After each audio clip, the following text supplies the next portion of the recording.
But from, the action that you've spoken about, is there hope then for Kenya? The first action that should happen in Kenya, Dugu Maringa of TV 47, is that this report from Bomas being signed by Kalonzo should fall, should not see the light of the day. Ladies and gentlemen, welcome back to the analysis of YOLENO TV.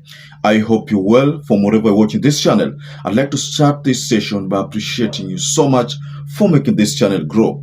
If you wish to support us, just subscribe to our channel and give this video a like.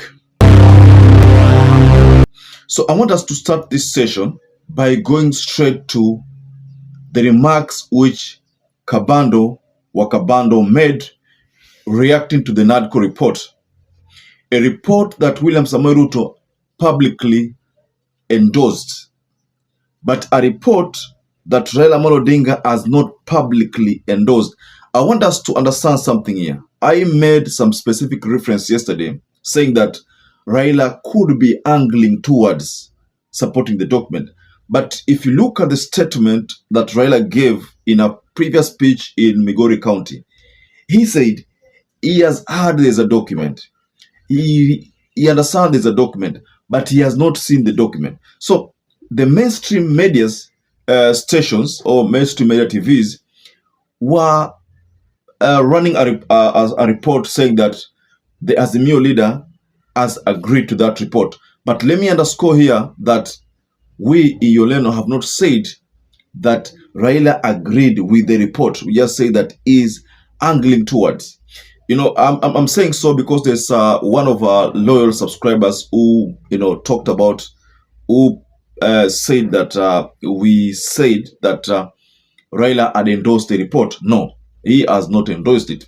But what we know is that in Mount Kenya, this report has not been agreed. Literally all leaders in Mount Kenya are not in agreement with that report. When you come to Western, Eugene Omalo publicly said he will not sign the document. He will not even take allowances that he's supposed to get as a result of the sittings of the bipartisan. So that means this document equal 50-50. It might not sail through. Because without Raila Amolo Odinga's signature, the report will not be tabled in Parliament because it will not be a bipartisan report. The idea here is bipartisan. So I want us to go to what KABANDO said, because KABANDO is the latest Mount Kenya leader, being the former senatorial aspirant of Nyeri, in Nyeri County. He has voiced his opinion on this document. If that report falls, it makes we who are in the opposition, whether we belong to Azimio or we belong to civil society or individual independence voicing, will come easily together. But if that report sees the light of the day, Raila will be in the parliament as the leader of opposition. We have mutilated the Constitution of Kenya 2010. So we have the leader of majority, leader of minority, all the way to county assemblies.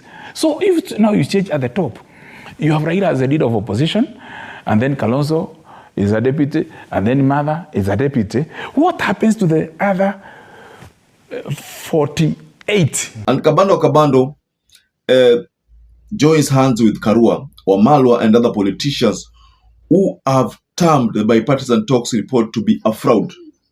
A fraud. Really, he has said the document is a fraud. Ruto is happy about the report because he knows it is useless. I think I agree with KABANDO. The report could be useless. So he knows very well that even if the audit is done, and probably maybe something has been done, but we know, as being one of those people in the ICT sector, I know that auditing a server, gives results. But to what extent will the CAMARGO with the Venezuelans or SMARTMATEC allow Azimio to audit the algorithm server? To what extent? Because previously they did not allow. If they give us a report saying that because of copyright infringement or the copyrights, we cannot allow you to go through our source code, then it will not yield any positive results. But we know that auditing a server is the most important thing. But KABANDO talks about this document being a fraud, and says William Ruto knows that it's a fraud. Why? I agree with him because why? First, I know the server audit will be done, but SMARTMATEC will refuse or will reject to allow the other server to be audited. Two, I know very well that if Raila agrees to this report, that means Raila will automatically agree to assume the position of opposition leader and have that office na akapige kelele venye William Ruto alikuwa anasema. So that will make Raila Amolo Odinga automatically agree that that William Ruto is the president. Remember, he has not publicly said that he is the duly elected president of the Republic of Kenya. But with this document, if he agrees, then automatically he becomes one of those people who has agreed that William Ruto is the duly elected president of the Republic of Kenya. He has not publicly done that. Uhuru has not publicly done that. So this document will fix him. Another thing, if he signs, then that means he agrees to the items there. That means the high cost of living debate itampiga yeye. Kwa sababu William Ruto will say, lakini si alikubali. You know, these leaders will say, lakini si alikubali. So the bright thing, according to Kabando right now, is Raila Amolo Odinga to reject the document in its all entirety. And with that, he will say, I reject this document because it is not all about power. It is all about the common mwananchi. So if you look at this document, ladies and gentlemen, it is all about power. It's about creation of prime cabinet secretary, creation of official opposition leader. That means it will be like a rope to hang himself politically. So Raila Amolo Odinga, according to Kabando, should not agree to this report. And I think that's why he has not agreed to it. So he also went further, you know, that those who are thinking that William Ruto will revive the ailing economy and make life better, then are like children who believe in Father Christmas. He said that President Ruto is telling Kenyans to tighten their belts when he is wearing a million shillings belt. Kabando said that the report that has been presented by Kalonzo Musyoka and Kimani Ichung'wah is a fraud. He said that the report by the team is about creation of positions. Yes, I agree with Kabando 150%. In a nutshell, this is what he said.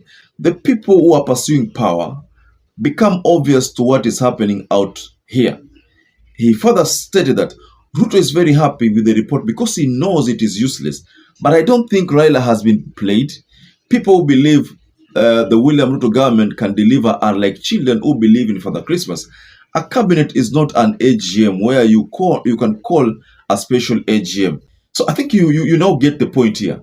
He says William Ruto is telling people to tighten their belts, yet he is wearing a million worth belt.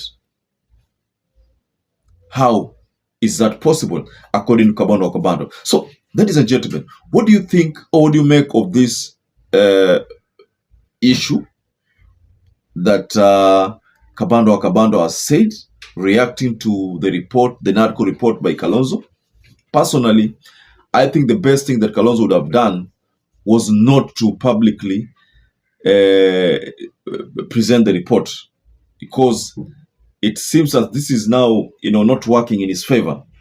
Because if at all Uhuru and Raila reject the report, because of course there are all signs that they will reject, because right now Raila is still listening to the opinions of people before he makes an official declaration on his stand regarding this document.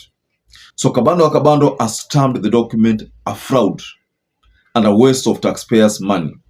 So that is the position of Kabando. But what would you have expected from a Mount Kenya leader if not calling the old document a fraud? And there are so many leaders, not even Mount Kenya, there are so many leaders in Kenya who have called it, the document, a waste of taxpayers' money, a fraud. So, ladies and gentlemen, just go below the comment section and tell us what you think about this matter that Kabando has reacted to. Also, if you're a first-time viewer or a regular viewer who has not subscribed to this channel, take a moment and subscribe to this channel. give this video a like, and don't forget to hit the notification bell. And to those who have supported us by subscribing, liking, or sharing our videos, I want to say here that I'm forever grateful for that support, because without you, this channel cannot grow. So until you catch up again, stay safe and stay blessed.